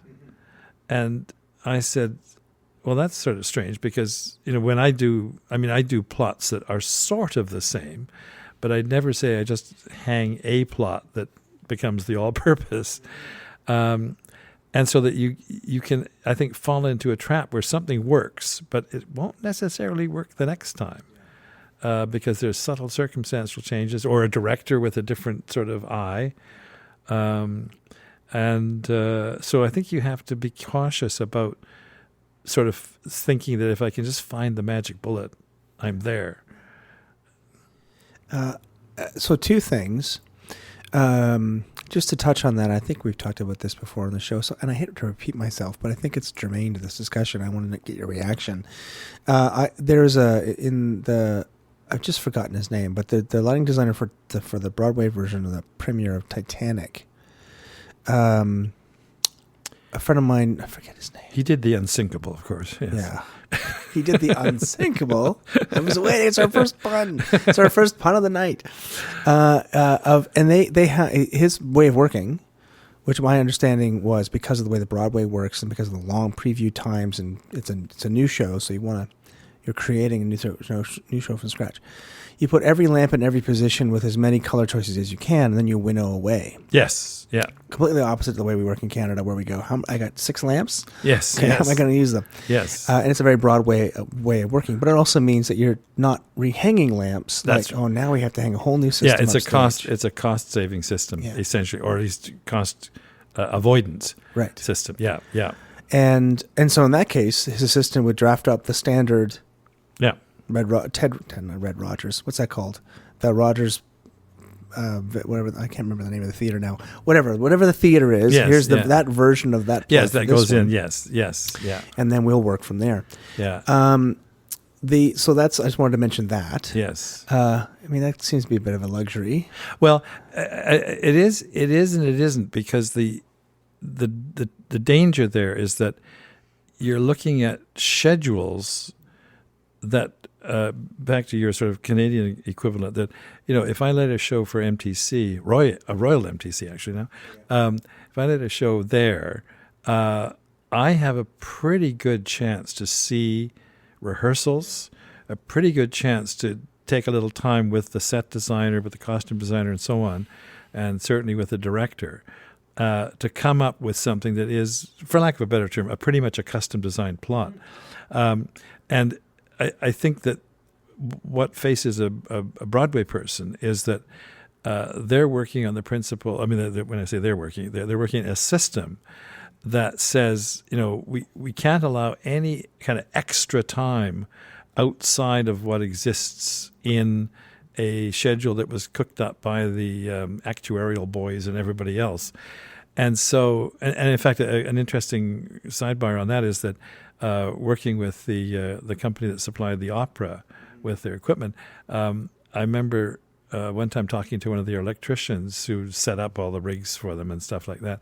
And he said, a rig just came in from a rental that I think was at one of the rental houses in Toronto. And he said, a lot of the lamps were never even turned on. He said, I could tell because we had like a template and no sign of, warping, anything. And that was because of that same thing, that there was no time allowed for, as you said, like rehang, reshuffle, whatever. So you simply had to work that way. And you used your experience as to what worked in that house as the kind of the guide for what shape the rig took. And it's a kind of a foreign concept to the idea of actually collaborating, which again is something that I think does happen under certain circumstances where you find you simply can't collaborate. Because, for example, most of the Canadian theaters will build in-house, or certainly very near to being in-house. In Broadway, it may be at 5 different shops thinking costume sets, distributed. And so, unless you have lots of time as a designer to go and visit everybody and actually see things, you have to rely on the drawings, which you hope is what they're building to, and not the set that was rejected for cost. There was a show in Toronto that famously last year, 2 years ago, the producer decided to have it built in Mexico. Oh my goodness! But we're not going to send a designer down there because it's too far away. It's cheaper to have it built down there and then shipped up. And of course, no one had a scale ruler when they were building it. Like, it was just because there was no TD down there to explain things. Yeah. Not to belittle their carpentry skills, but no one was there. They just sent the drawings and they built whatever they built that the drawing said. Yeah. And it was a disaster. Yeah. Ugh, but it still happens. Actually, there was an opera that was built for Chicago by, I think it was a Danish designer. And they said, okay, so that the Danish designer is right on hand. We'll have it built. I think somehow they got through the IA sort of situation. We'll have it built in Denmark by a big firm that does all kinds of sort of exhibition work and things. Perfect, see. And so the set arrives, and it's massive towers that are like 30 feet tall and sort of like an 8x8 platform type of thing. And they went, well, where are the casters? Yeah. And the answer was, well, the company that builds them builds, as I say, exhibition things, which go up and come down. You want these to move because you're on a rep. Oh, my God. And so at great expense, they had to add the casters. So, yeah, that could happen. It's like, whoops. That's nuts. The other thing I want to talk about is a little bit of a rant. When you said this pros line, I've done a number of shows that have started either in a small theater and gotten big, or they're touring, and the configuration of the front of the stage changes from like a very narrow apron to a very large apron, and that separation between the front row and the plaster line is dynamic. Like, it's just huge, right? Yeah, sometimes it's 20 feet, sometimes it's 4 feet. Yeah. Why do we build pros houses that don't accommodate a transition from the plaster line to the front of the apron lighting wise? Because it ends up being a completely different show. Yeah. Well, the thing there, I think you see, is that it's that era that said we want adaptable theaters. And interesting sidebar story on that is Bob Scales, who was the TD at Stratford for a number of years, went down to become TD at Seattle Rep. And Seattle Rep was building a brand new theater. And one of the first debates was, how deep is the apron, front of the, as you say, from the plaster line forward? And Bob said, this is a pros house. A pros house is designed to look through a frame at a set and a world, and that's behind the frame. And he said the apron will be precisely 2 feet deep, and that's it, kids. I mean, the thickness of the pros kind of thing.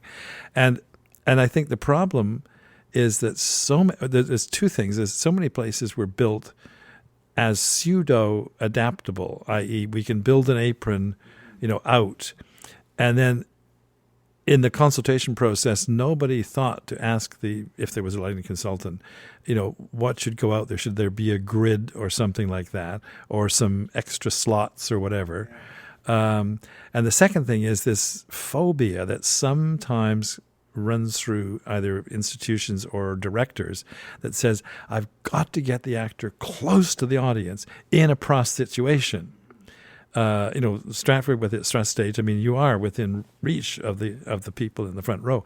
But the two things add together.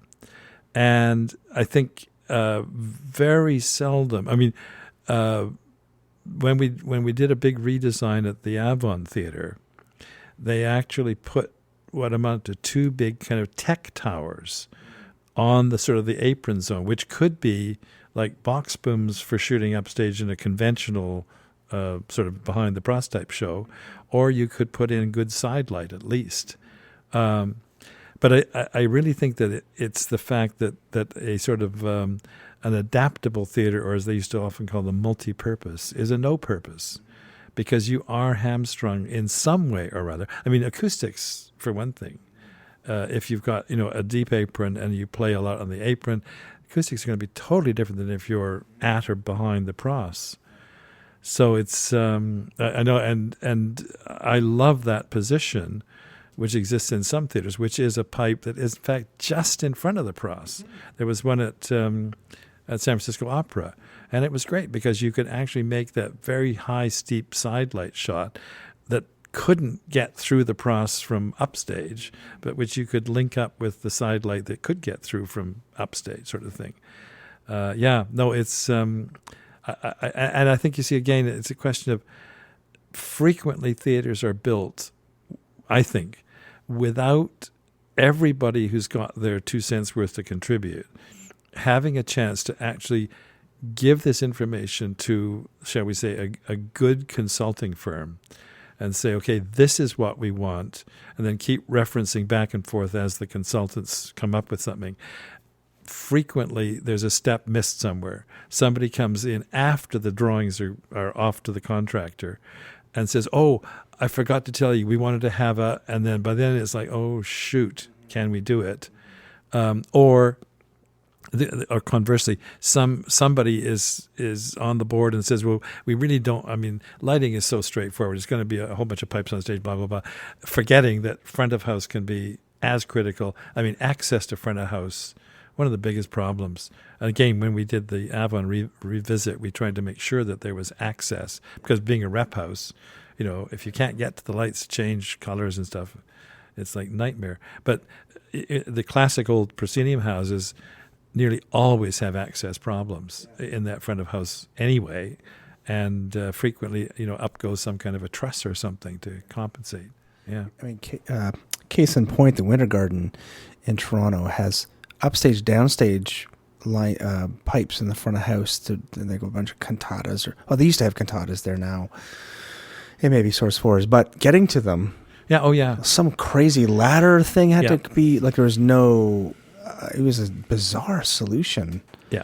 But how else do you? I mean, it's an old house, and how do you? Yeah. Oh, yeah. Rejig a front of house. Yeah. And I mean, the Alex had a front of house truss. Yeah. But you had to have just a little lift with a sort of like a bosun's chair equivalent that went up, and you could sort of track it back and forth. And so, if you did something, you'd make sure it was right before you brought the person down, because it was a 2-minute, 3-minute travel just to get down. So yeah exactly. We had a position I used to work at Stage West in Mississauga. We had a position Stage West over, and we hung everything there. This is back in the day of the A-frame that was still legal in Ontario. Yes. And the A-frame in the front of the house was 25 feet high. So you were climbing up a ladder and then climbing up a 8-foot extension off the top of it and dangling your legs and doing a dance. We used to have lamps that were over top of the ramps. So the front of the house was tiered, and there were ramps down to the flat area. We can get to most of the front of the house in the flat area. There was one lamp. You couldn't get to it without putting the A-frame on a ramp. Yeah, so now it's pitched at 15 degrees. And when that lamp blew out, we just let it be dark. We never changed it. Yeah. Well, let's get to the history of the festival stage in Stratford. Now, we talked a little bit about the transition from the tent and visibility and to more control.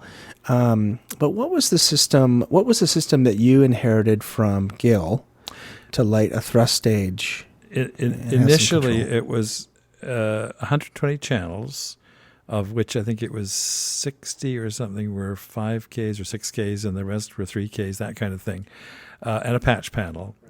And the positions were indeed modified from the original tent, or at least not tent, the original actual building, which had sort of mimicked some of the tent, I think.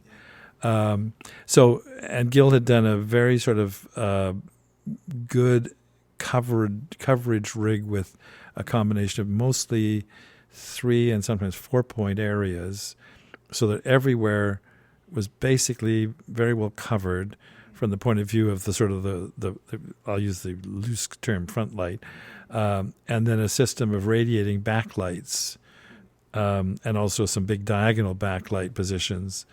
So it gave you a lot of that dynamic shift potential, where if you put like a lot of the key from, say, up left, you could just subtly fill it, or you could use the individual backlights to do sort of something that was mostly backlight for most people, and a little bit of fill, that kind of thing. So a lot of flexibility. However, what did happen was that moving away from the original concept of very few set elements, just the balcony and chairs, tables, this kind of thing. Gradually, level changes, sort of objects when the balcony was made removable, elements went in there which required different approaches to lighting and so on. And so we began to go through sub-patch and mini-patch, where you'd sort of take a couple of big dimmers, run out a line, and then you could add more circuits, or you could put a breaker panel. I mean, we used to use the breaker panel on the patch panel all the time as a reset. You had all the red guys were on for Act 1 and they were off for Act 2, that kind of thing. And eventually it just got, chaotic, because you'd spend half your life trying to work out how to make certain lamps work for you in certain positions as individual specials or what have you. And on top of that, having gone through the MMS phase, and then we were also, I think, we went into the first of the sort of the neat consoles. What the heck were they called? The oh boy, brain gone. The mini light palettes. The light palette. The light palette. Yeah.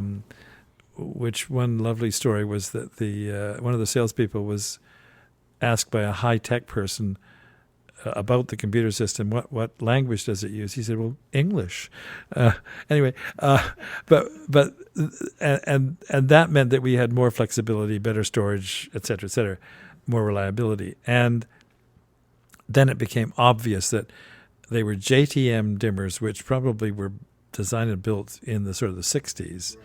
Very reliable, but they were, as I say, big capacity or intermediate capacity, but none of this dimmer per circuit stuff. I think we did eventually add a few little dimmer packs, but it really was sort of kind of literally a plugged together kind of Tinkertoy-ish thing. And so it was decided that the system would be completely overhauled, more circuits installed. We dallied with the sort of the dimmer modules that you plug into a live circuit. That was one option, but we finally settled on a conventional dimmer rack with I think it was the Strand sensors, I think they were called. I've forgotten. There's ETC sensors and the Strand. The CD80s would be the earlier. I can't remember the. Anyway, they were one of the smart the then smart Strand dimmer. Yeah. And more of them, more circuits. And we actually had an interesting experience because we decided, okay, the light palette is passé, it's done its job. What should we buy to replace it?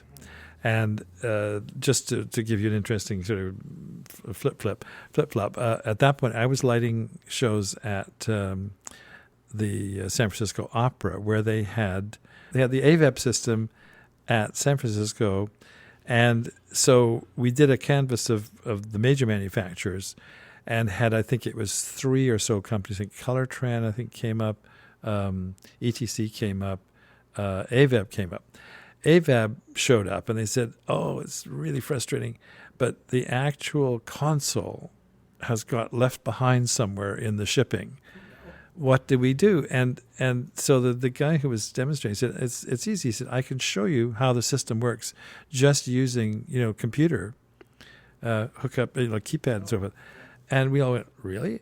And what it turned out was that at that point, AVAB actually was much more a pure computer system than, say, think people like the Strand and Colortran and so on, which had continued the sort of the old-fashioned kind of faders and stuff. And a couple of our guys really liked it. They said, "Well, this I can relate to this because, I have a computer at home and blah, blah, blah."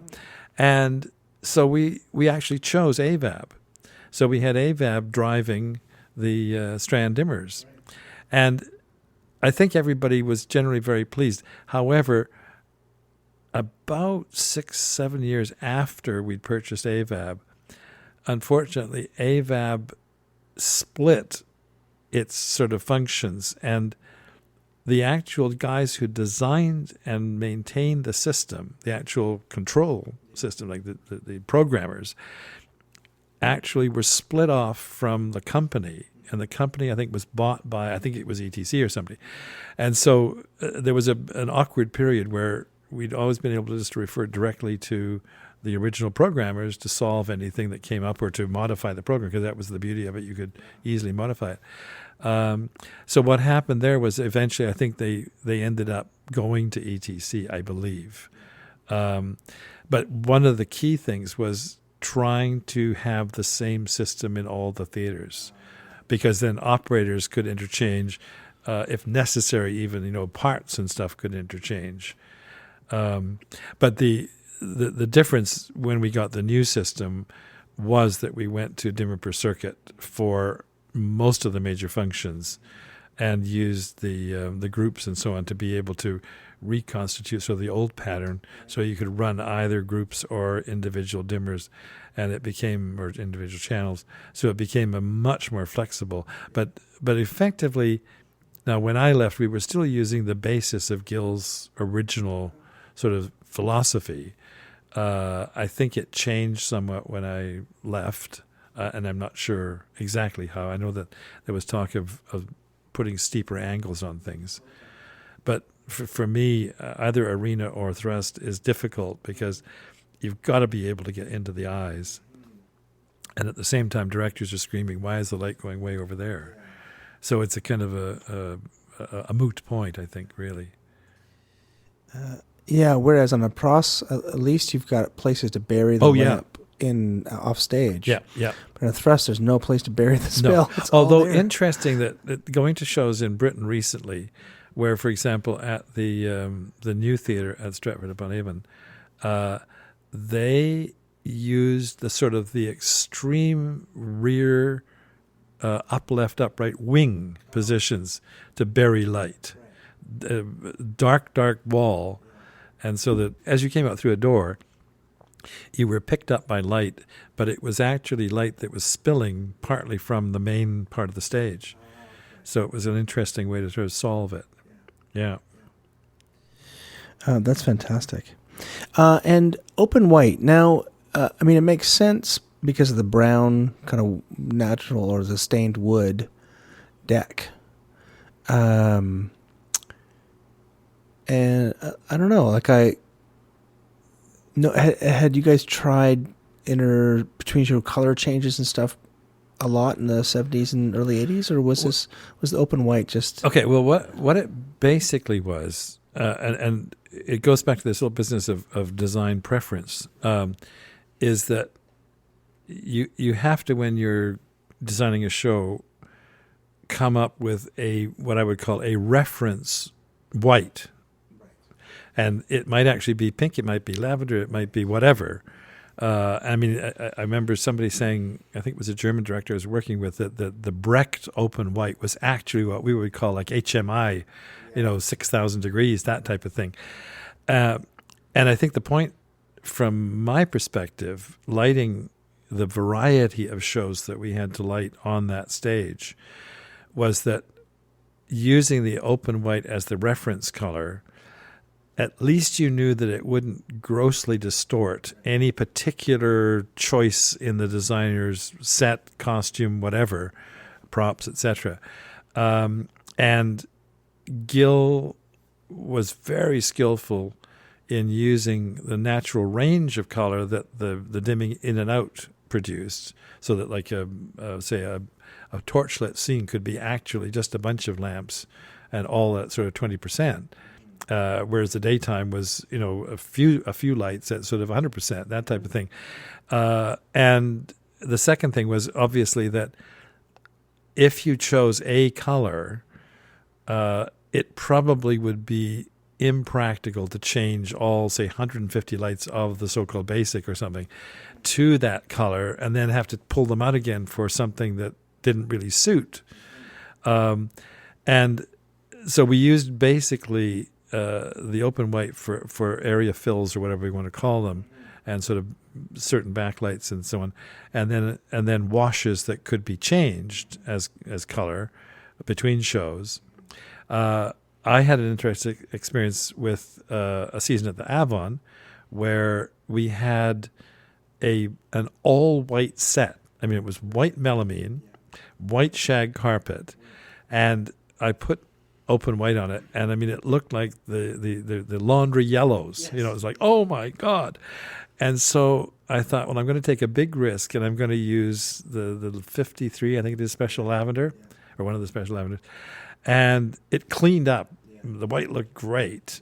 And the joke was that I think we were doing another show which had a conventional wood floor and things like that. And I used open white in a breakup. And one of my director friends came to me and he said, I love the color you used in those leaves. It was so lovely, sort of autumnal. So I said, fooled you. That was open white on check at that sort of like, 70% or something like that. And what you were referencing with your eyes was that lavender. Right. So the simple answer is that in any repertory, there's a limit somewhere to how much you can actually physically change.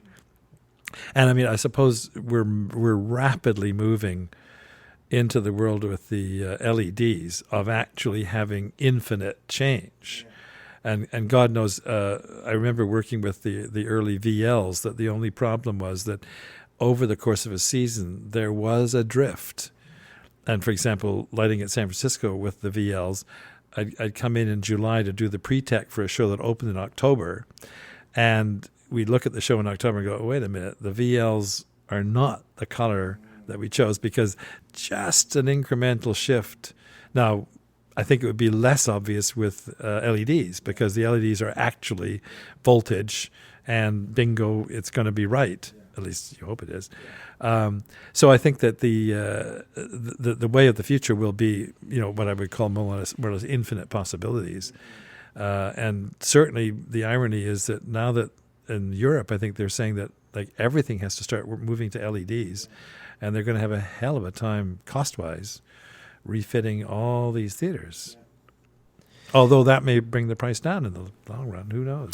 Yeah. And we don't know how they age either. Like, that's the concern. Like, at 10,000 hours, will they look the same as they do at 0 hours? Yeah, there may be a sort of an incremental drift somewhere there. Yeah. But if they're all drifting the same way, then it's who will notice? Yes, yeah. That's if they don't, though, if it's non-linear, then we're kind of screwed. Yeah. I remember having a similar issue. I did when I was first out of school, I did a show, and I talked about this with Glenn Davidson, so refer back to that podcast, about a show called He Won't Come In From the Barn, which was a show at Blythe Festival, and it was all barn board and painted to look that way. So all the walls were gray, basically, with some straw on the ground. And we did a color test early on, and the sort of standard go-to happy, like, tits and teeth kind of like comedy lighting with the pink and the ambers did not look good. And I settled on a lavender front wash of a 51 and a 54, as you get the contrast, but they're in the same range. Yes. And it made people looked warm. Yeah. Because of the pink in the gel. But it worked well with the walls because they were all gray. Yeah. And I never considered it that it was a color temperature. It's a combination of, in that case, it's you're tweaking color temperature and you're tweaking the actual transmission range. Right. So that, but I think this is where it does get interesting with color, because you can, just one little story. Again, German director, he said, I think that special or whatever it was, he says, I think it's just a bit too kind of harsh. And I said, okay, I'll put a warm gel in. He says, just hang a second lamp and take them both down. And that was like, oh, okay. If you've got lots of lamps, well, that's one way of doing it. But I think that this color choice thing is really tricky, because it is the fact that unless you have, as for example, when Sue and I did Mikado, I actually went into fittings And I was looking at colors that I thought I would use and making sure that they did, what we wanted. And this is this principle, again, of early enough to actually integrate in the design process rather than having to say, well, I sure hope this color works. Because often, as you've just said, you can use, for example, in an arena stage, it's a great place to use those very slight differences, like, as you said, like a 51-54. So you've got one axis in one direction is 51, the other is 54. And then it means that audiences see just a little bit of modeling, but not knowing why, because they think it's the same color. It actually isn't. And just some of those very, very pale, pinks and blues and so on, you can do wonderful things by getting that little bit of subtle contrast and not distorting the show too much. Yeah. That's awesome. All right. So I don't know where to go next. The advent of moving lights might be an interesting thing. You said this big change in the dimmer per circuit probably happened in the early 90s, right? 90, 91? Yeah. It was, I think, yes, at the festival anyways. I think it was 94 or something. I can't remember exactly. Okay. And then the next big step, I guess, is to incorporate moving lights and things like, scrollers make an obvious change, and the sea changers make an obvious, just because of the more color changes. Yes. And, you know what we should do, actually? I talked with Kevin about the photo paper. The templates. Gobo, the templates. Yes. But I think we covered the technology and how it worked and everything else. The questions that were left open were when it started, and how did it? Well, my recollection was it was probably in the early 80s, I think, because I think it may have begun maybe in both theaters, but what at the Avon was the big problem was the guys had a hell of a time reaching down under the bridge and physically reshuttering stuff because the cuts were going to come into the floor, or they came into the top of the wall or whatever. And I think it was actually a sort of a brainstorming with Chris Wheeler, who was our specialist technician in electronics, and several others of us that were sort of playing about with the idea of there was some way to reproduce the shutters on a template, and that's where the idea of the photo paper that would show the outline on a 1 second burst of light type of thing or whatever it was, and then it became the fact that yes, we could not only reshutter lamps, because the rule of thumb that we adopted, unlike say in a big opera house, the rule of thumb we adopted was that you can put a lamp in, but you can't. You can change its color. You could reshutter it in effect. You could put a template. You could do various things. You could not actually physically unlock it and move it because chaos might ensue, and time, and manpower, and so on. And so that the idea of the so-called photo template that we came up with meant that if we ran all the lamps to a reasonably hard edge with the shutter template, or with the template as it were, and then put a light frost of some sort, then you sort of had your cake and eat it, because the lamp could be a fill light of some sort, shuttered to a particular configuration, slightly soft edge, perfect, okay. If, on the other hand, you wanted to use that same lamp as part of a breakup wash, you could, in fact, take your frost out, and it extended the range of potential for a given lamp. Now, in the big opera houses, the point is that they have many more people and they have more time, so that when they do a changeover, they're actually physically refocusing stuff, and they have floor patterns. I mean, not floor patterns, but they have the grid system, and stand here and focus and so on. So that was simply out of the league of what we could accomplish at Stratford. A great system, I think, that I was told when Gil was at the Met, they would bring the fire curtain in, then project a grid using a Pani projector, and then the lamps that they had from front of house were reshuttered to that grid off photographs, so that they could be doing on-stage, off-stage type of thing.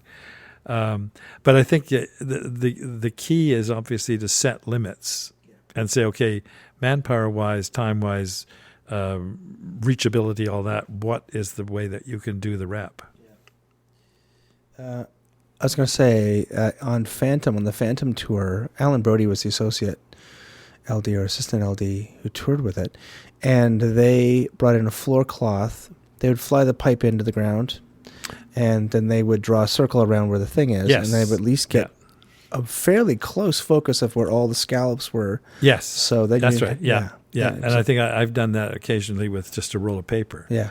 Per pipe. If you can't do the whole stage, you can do part of it. Yeah, Yeah, but exactly. that makes a lot of sense. Yeah. Yeah. That's very cool. Okay, great. Well, that's good. That answers that question. Let's get on to moving lights and stuff like that. Like that seems like an obvious way to move ahead. How did the schedule have to expand to accommodate the extra programming time and all that? Well, okay. The first thing is that if you're doing, I'm referring now to say San Francisco, where we ended up with a fairly good sized moving light rig.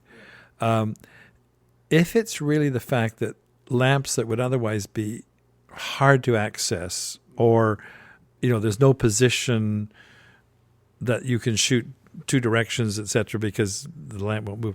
Okay, if we had that, what we used to do was actually incorporate the focus of the moving lights into the focus time. So they were treated as though they were real lights, and you just created a focus group for that particular scene, and away you went. I think once you move beyond that kind of thing, you've got to add time for the fact that you're going to be fiddling with, multiple functions, whether they be zooms, edge, shutters if there's shutters, color, et cetera. You can't say that it will save time in the focusing process or the setup process. I mean, when I say setup, setting cues and stuff, it will simply save you buckets on how many fixtures and how much time you might need to otherwise do, like changeovers and so forth and so on. Because and actually it was access at the Patterson Theatre because there was actually concern about the safety of using the lifts as we were using them, because the outriggers weren't ideally far enough and this kind of thing. And so the answer was, well, then let us buy moving lights.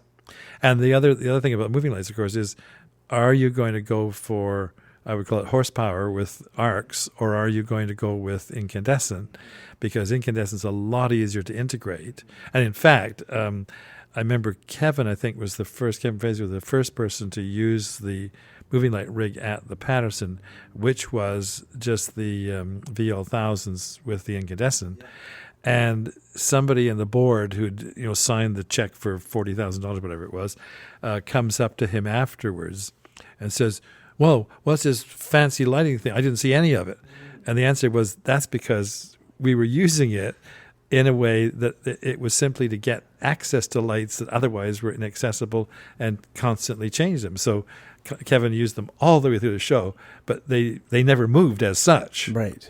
And contrary to that, I remember doing Trojan Women, where we had an explosion and used a lamp straight down, actually at the moment of sort of the big flash, actually zooming open so it looked like the sort of the shockwave. So that was obvious that was something special. But if you use them as certainly we used them at the San Francisco Opera and so on, they were simply a fixture which was infinitely variable and easily variable. Yeah. That's great. So let's just in the last 15 minutes talk about training and the new theater generation, etc. Because you're out here still teaching at UVic. Yes. Where you've landed to share your, what is a master level of lighting knowledge. And what do you think, first of all, has lighting training, or even just design training itself, changed since you were, talking to students back in the 70s? And how so? And let's start Well, there. I think that the big change has been the fact that you're worried so much less typically about sort of what I call the nuts and bolts, that the watts and amps and all that kind of thing are in a sense taken care of generally by, in fact, you've got dimmer per circuit and that kind of thing, and obviously the sort of the logistics of programming. In some senses, I mean, there's been a flip, because it used to be, can you write all these little numbers down on this chart, which then have to be read back into the board, and the potentiometers moved, has been replaced by, in some cases, quite sophisticated programming. And what is interesting in that context is that nowadays there are actually people who want to train as programmers, not as lighting designers. In other words, the lighting designer says, this is what I want, and the programmer, on whatever the system he's got or she's got, is able to make that happen. And that's a big change, because it used to be just pushing a lever up or down or turning a knob. That was it, kids. And if you need anything more than that, that's not possible. And I think that I still feel, based on my own experience and also the number of people I've kind of mentored, that the one big factor that still has to be covered, and sometimes perhaps isn't as much as it should be, is how do you actually get along in the process under a variety of circumstances. I mean, you can have a director who may be, I'll call them lighting illiterate. Okay, how do you handle that person, as opposed to the director who's ready to take over all your magic sheets and actually cue the show themselves? And the spectrum of that is incredibly wide, and it's so essential, I think, that somebody who goes out of a training situation, either the training situation offers some of that, which I think the best schools do, because they subject people to a large number of different approaches or individuals who can be either people visiting or they can be staff and so on, which is great. Or you need to be the person who's lucky enough to actually get that first job assisting somebody. And it may be nothing more, I think, than the notion that if you track people whose work you really like, okay, if they happen to be coming into town to the resident theater company, whatever it is, to do a show, write them a letter and say, I'm just finishing blah, blah, blah, whatever, at the school. I would love to just be able to come in and watch you work and help you if I could, type of thing. And I've had people do that with me who, in at least a couple of cases, have gone on to become lighting designers. And I think that, looking back on my career, I mean, working with Gil was literally like taking the PhD in lighting, and not just because of purely the sort of the technique and so forth of how do you light the show, but just in watching how he handled situations. And I always tell the story that I was trying to be very helpful as the assistant the first time, and I'd helped him, I think, draw up the magic sheets and stuff, and we put a special lamp in for a particular scene. And I was perplexed, because we came to that scene and Gil never touched this lamp, and I kind of tapped my pencil as lightly as I could on this particular thing, and he goes, "Shut up!" And I thought, what have I done? And at the end of the session, he said to me, "Sorry," he said, I know I may have upset you there," but he said, "I'm not upset with you," but he said, "I have to, in the rep situation, make sure that if I don't need a lamp, if I think I can get by without that lamp, I don't use it, because that's one more lamp for possibly an emergency later in this particular show, or another lamp or a position in the ceiling for the next show I have to light."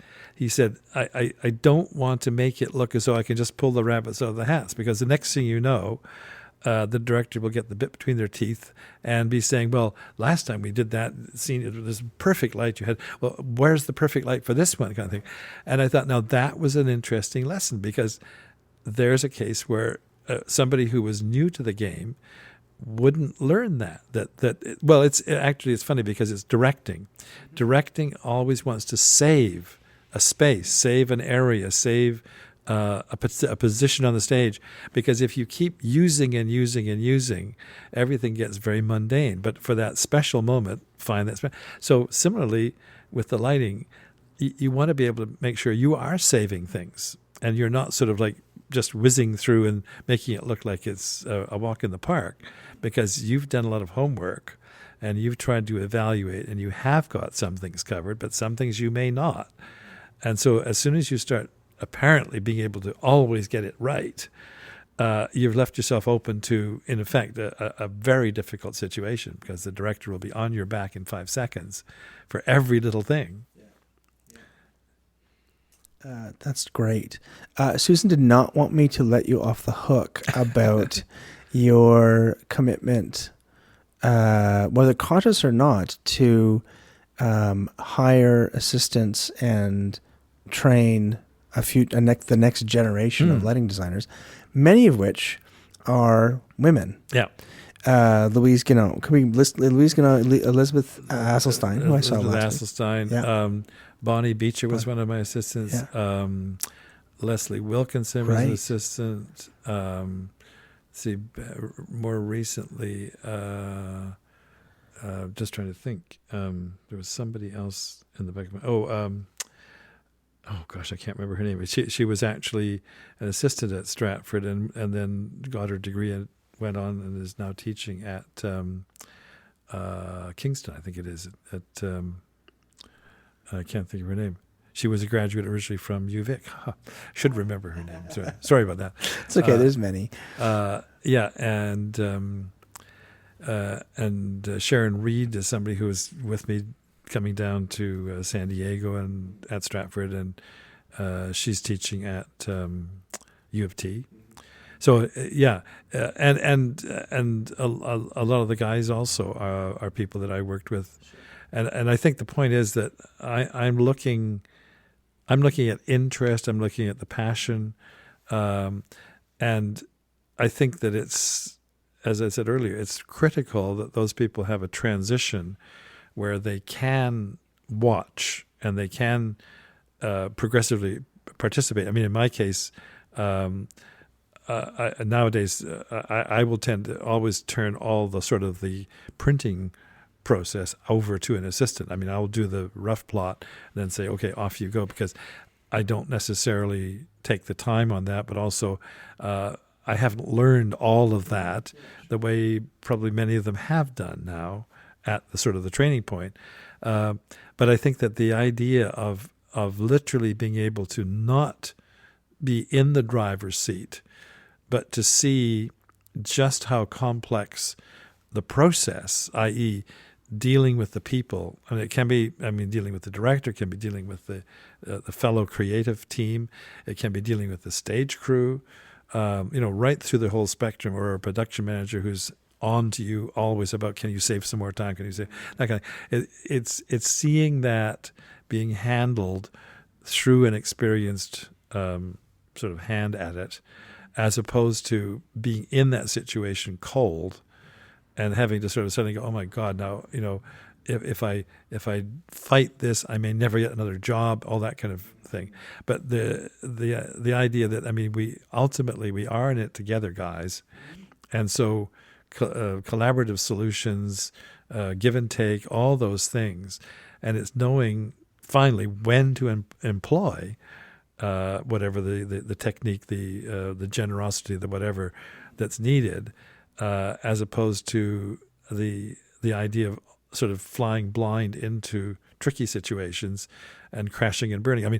The most common thing I feel is that because you're so eager to get a job or eager to do a particular show or whatever it happens to be, you may unwittingly or possibly even wittingly overstep where you are. And that can be fatal, because we have a very short memory operating around us in this business. And if somebody kind of tanks on something, it's often like a really difficult job to get sort of back on the bicycle and keep riding. And if you've watched somebody who's had, 15, 20 years experience in that same situation, you go, aha, okay, I know at least one way, not to exceed myself, not to whatever, overstep certain boundaries and stuff, then I have a much better chance at a career. But if it's sort of walking into brick walls and trying to bounce off and not doing it, or not doing it well, that unfortunately there's a lot of people out there trying to get that same position. So it's called, learn in a situation where you're not the one that's really under the pressure. Yeah. And I mean, we could go into all kinds of things about this whole business of not trying to sort of oversell your idea, because that is something that I think younger designers often go, I've got this great idea, I'm going to hang on to it. And the point is to know, either A, when to introduce that as a viable alternative or whatever, or equally when to abandon ship with that and go with the flow, because it's an area that I think younger people may, in their, what would you call it, over enthusiasm and over attempting to kind of show just how with it and connected they are, you will get a situation where the answer is sorry. This is where you actually join the group, as it were, because it's a tricky thing that you often you come in with, and I've done this. I mean, I've come in with what I think is a really great idea, but I'm always very cautious. I sort of feel, test the water, feel out other people. How are they looking at this? Are they sharing perhaps my concern with something? If so, I put forward an idea. If the idea that is sort of circulating is obviously very sound and very workable, I don't necessarily want to rock the boat. But I say that the greatest danger, I think, is to overstep yourself. And try to, what I would call, oversell yourself. Oh, I can do a piece of cake, because it's very hard to pull yourself out of the hole if you've been counted on to produce something. And guess what? It isn't going to work as well as you thought it would, or you can't get the part, or the whatever, or the board programmer can't seem to make it happen. So I think it's that business of taking steps, not trying to race up the ladder. Because I always say that, if you suddenly find yourself at the top of the stairs, it's a long way to tumble. Yes. If you've run out of gas, or you run out of ideas, you run out of something. Yeah. So I always agree to what's the phrase? To under-promise and over-deliver. Yeah. Well, exactly, because. And this is the ultimate problem with our business, that we're in this world that is totally ephemeral, and when I say unpredictable, you can't say, as say Sue with her costume design or something, this is what I'm going to try to do, unless you're a very good quick sketch artist or painter or something. It's very hard, or even, I mean, I often like to find an illustration or a picture or whatever that suggests what I think we should be shooting for, if I've got a director who's having trouble kind of visualizing, because some directors do have trouble visualizing. And I always remember my friend Lotfi Mansouri used to always say, "Where's your impending doom circuit?"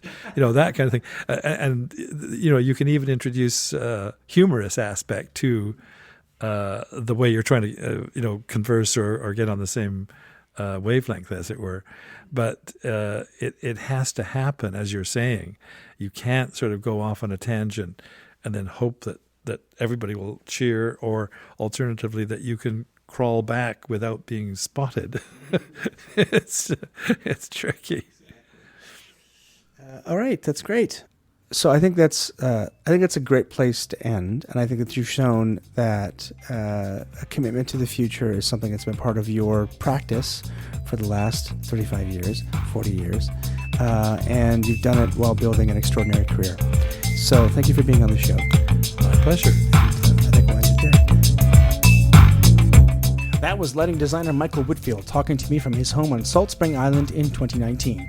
Next time, well, I have no idea yet. Stay tuned for another great Canadian theatre designer. The music for this podcast is by Vern Good with voiceover by Gabriel Cropley.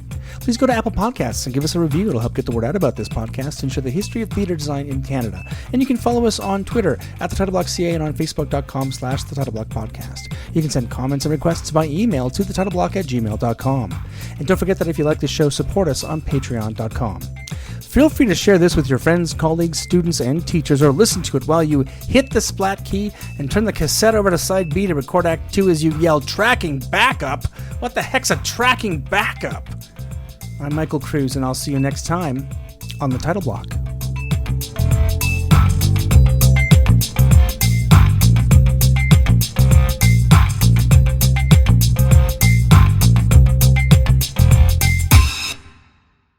And instructors who are rewriting